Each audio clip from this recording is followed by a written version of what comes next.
Alors ça vous est déjà certainement arrivé, un jour vous sentez rien du tout, vous mettez tout dans le filet, tout dans la bâche, vous sentez rien, vous avez envie de jeter la raquette, et ben c'est parce que vous avez un problème tactile au niveau de la main. Et donc Jérémy va nous proposer des solutions aujourd'hui pour résoudre ce problème-là.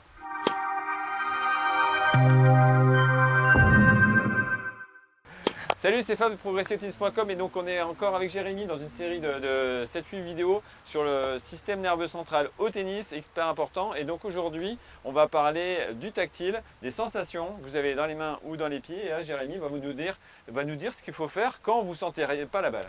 Oui, rien sentir, c'est exactement le mot. Rien sentir, c'est rien ressentir. Et qu'est-ce qui nous permet de ressentir les choses? Effectivement, c'est l'aspect tactile. Aussi bien tactile au niveau des mains, parce que quand même on tient la raquette, et puis tactile, bien sûr, une chose qui est hyper importante, c'est bien sûr au niveau des pieds. Qu'est-ce que je ressens au niveau de mon contact au sol avec mes pieds? Parce que c'est quand même ça qui va transmettre la force et ce qui va vous permettre quand même d'aller bondir sur les balles. Okay, donc effectivement, rien sentir, c'est juste que ça ne vient pas forcément des mains et des pieds, mais ça vient plutôt du cerveau. Est-ce que mon cerveau a accès à mon plein potentiel? Est-ce que mon cerveau capte le fait, est-ce que mon cerveau est bien réveillé? Eh bien finalement, quand on dit qu'on ne sent rien, c'est exactement ça, c'est que mon cerveau n'est pas réveillé. Et pour bien le réveiller, eh bien, il faut réveiller les petits récepteurs cutanés qu'on a sur les mains, sur les pieds, enfin voilà, ce qui nous intéresse au tennis. Premier exercice tout bête, hein. Si vous ne sentez rien, l'idée c'est quand même d'aller gratter, d'aller réveiller ces petits récepteurs au niveau des mains. Donc ce que vous pouvez faire dans un premier temps, c'est venir chauffer sur le cordage ici, vous allez sentir de la chaleur, vous appuyez bien sur le petit doigt, parce qu'effectivement on se sert du petit doigt, sur l'annulaire, sur les 5 doigts de la main, et on vient abraser comme ça, on vient chauffer un petit peu l'avant des doigts et toute la main.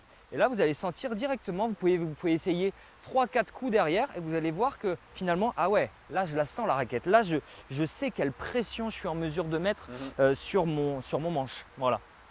C'est ça, donc en fait, dire que tous nos sens nous permettent d'avoir des informations extérieures. Alors il y a les sens externes, Bien donc sûr. il y a la vision, le goût, l'odorat, l'ouïe et le toucher. Donc c'est toutes les informations externes. Après on a des capteurs aussi niveau interne qui vont repérer la chaleur, la douleur. Exactement. Voilà.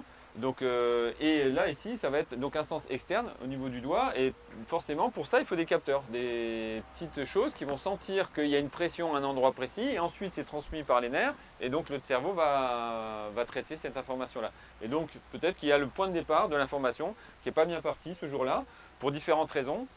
Parce que vous n'avez rien fait de particulier, donc là c'est pour ça il va falloir réveiller, donc toucher un petit peu vos doigts, voilà comme il a dit, gratter la raquette, tourner le manche dans votre main, histoire de dire à votre cerveau, il y a quelque chose qui va se passer là, et il faut que tu sois capable de bien prendre ces informations-là en particulier. Et ça c'est le jour J en fait, le jour J, le jour de la compétition, le jour du match, le jour de l'entraînement, voilà, c'est ça qui est important. Par contre, souvent avec les débutants, là je vais m'adresser plus aux débutants ou même aux entraîneurs finalement, on voit les enfants qui sont en train de jouer au départ ou les tout débutants, finalement ils exercent une pression telle sur le manche qu'ils ne sont pas en mesure d'avoir cette petite notion de toucher, d'amorti, de relâchement exactement. Mais ils ne sont pas en mesure d'avoir cette notion de relâchement parce qu'ils n'ont pas conscience qu'ils exercent une pression extrême avec leurs doigts. D'accord? Et pour avoir conscience de ça, il faut absolument développer le sens tactile. Donc quand vous voulez améliorer votre toucher de balle, votre relâchement, vous devez être en mesure de comprendre quelle pression vous exercez avec chacun de vos doigts sur la raquette. Et c'est ça qui est intéressant en fait. C'est que le sens tactile, ok, ça me sert à bien me réveiller, etc. Mais ça importe aussi, ça influe sur ma technique. Parce que si j'arrive à relâcher ma main, relâcher mon poignet, relâcher ou appuyer, mettre de la pression au bon moment, finalement l'amorti que vous mettez toujours à 4 mètres du filet, là vous allez le mettre à 50 cm parce que vous allez avoir la notion, comprendre ça.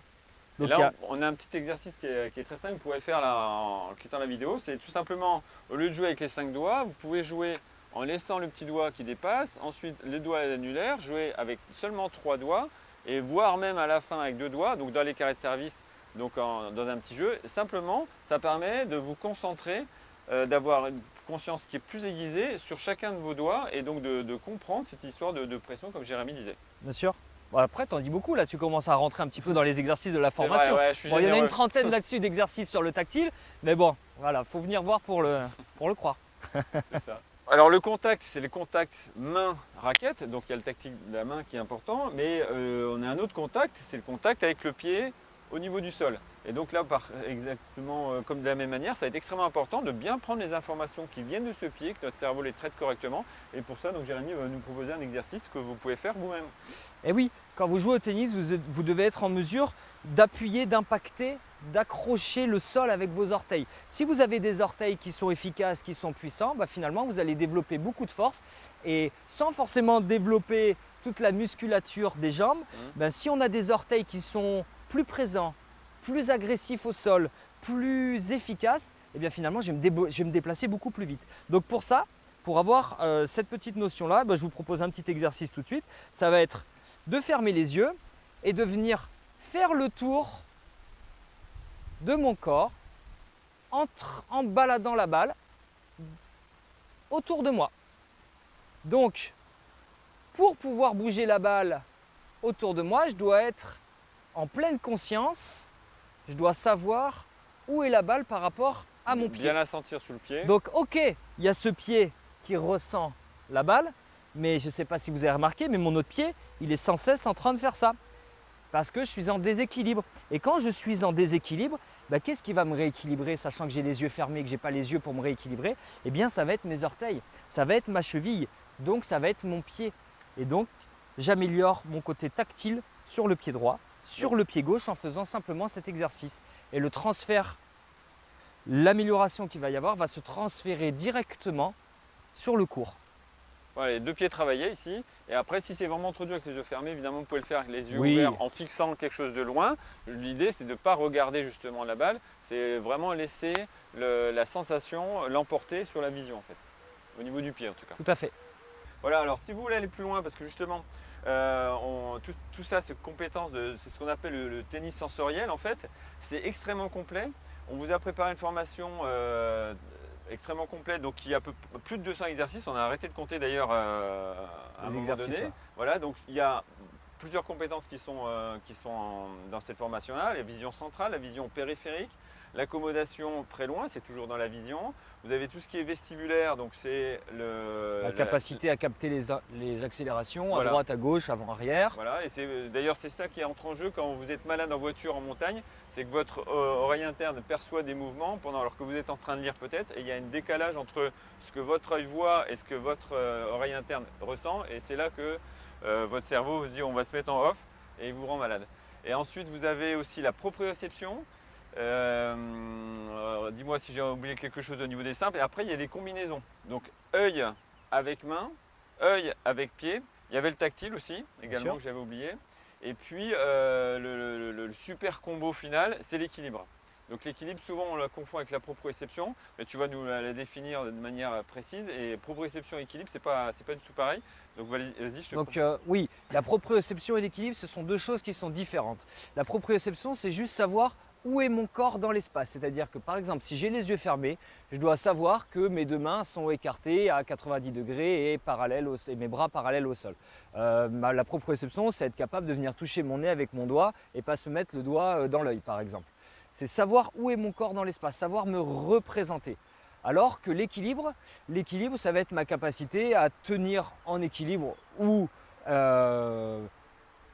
dans des situations de déséquilibre, être capable de me rééquilibrer. Et cet équilibre va faire appel à toutes les autres compétences qui sont effectivement la vision, tout ce qu'on a décrit, la proprioception, savoir où est ma cheville par rapport à mon genou, etc. Le système vestibulaire, ma capacité donc à comprendre et intégrer les accélérations de mon corps sur la droite, sur la gauche, sur l'avant, sur l'arrière, en haut et en bas, finalement dans les trois plans de l'espace. Et puis, ce que tu as dit tout à l'heure, l'aspect tactile de la chose. D'accord ? Pour être équilibré, j'ai besoin de ressentir ce qui se passe réellement. Si je suis en équilibre sur mes pieds, j'ai besoin réellement de ressentir ce qui se passe au niveau de mes orteils, au niveau de la plante de mes pieds. Et dès que j'ai un petit décalage vers la droite, vers la gauche, bah, mon cerveau, il capte cette pression qui va se mettre un peu plus sur le côté et finalement me rééquilibrer directement. Donc l'équilibre fait appel vraiment à tout ça, la vision, le tactile, le vestibulaire et la proprioception. Ouais, c'est ce qu'on appelle le super combo du coup. Le super combo. Combinaison très complète. Après, dans tous ces exercices, bien sûr, il y a une certaine progression qui est mise en place. D'accord. Donc on a des exercices qui vont être plutôt simples au départ, une 5-6 exercices par compétence. Et puis après, bien sûr, on va les complexifier. Et la dernière notion, ça va être de les intégrer au maximum au tennis. Donc c'est-à-dire faire ces exercices, ces compétences, mais plutôt soit en jouant, soit avec la raquette, soit en intégrant pas mal de choses comme ça. Voilà, ça vous donne une formation qui a finalement 11 modules. Donc un gros module de présentation de théorie au début, et ensuite toutes les compétences, donc simples et ensuite combinées, avec ces 3 niveaux d'exercice systématiquement. Donc vous avez 200 exercices, on ne peut même pas dire des exercices, c'est plutôt vers 250 jeux en fait. Ce qui est important, c'est que c'est se dire que on travaille son physique, mais de manière ludique. C'est pas un physique de bourrin, on va transpirer à grosses gouttes, c'est pas le côté cardio, mais c'est extrêmement important. Et Federer, justement, il était connu pour ça, pour travailler tout ce qui est sensoriel. Et souvent, il travaillait à huis clos pour pas qu'on voit les exercices qu'il faisait. Et c'est ça qui lui a permis d'avoir le niveau de jeu qu'il a. Même si c'est pas un gros monstre au niveau physique par rapport à Nadal ou d'autres, mais il a ses capacités à pouvoir voir vite, à avoir une proprioception qui est extrêmement bien affûtée et qui lui permet de progresser. Et tout le monde peut progresser, c'est pas du tout destiné à des pros, c'est destiné vraiment à tout le monde. Si vous êtes entraîneur aussi, c'est destiné pour vous. Si vous voulez donner des exercices intéressants à vos élèves pour qu'ils progressent physiquement, au niveau sensoriel en fait, pas cardio. Et c'est là où c'est assez novateur, je pense, en France. Donc vous avez un lien en dessous de la description qui va vous envoyer vers la page de présentation pour pouvoir, on vous accueillera avec plaisir dans cette formation. Avec plaisir. Donc n'hésitez pas aussi à vous abonner à ma newsletter. Vous pouvez avoir en cadeau 70 fonds d'écran spécial tennis et plus de 50 fiches pratiques concernant le tennis également. Donc vous avez largement de quoi trouver votre bonheur. Donc je mets le lien juste en dessous dans la description. Si tu veux accélérer ta progression et casser tes limites, n'hésite pas à me contacter. J'ai 40 ans de tennis derrière moi avec environ 1200 matchs joués et une expérience de 25 ans d'enseignement. Donc j'ai tous les outils pour t'aider à devenir un joueur accompli.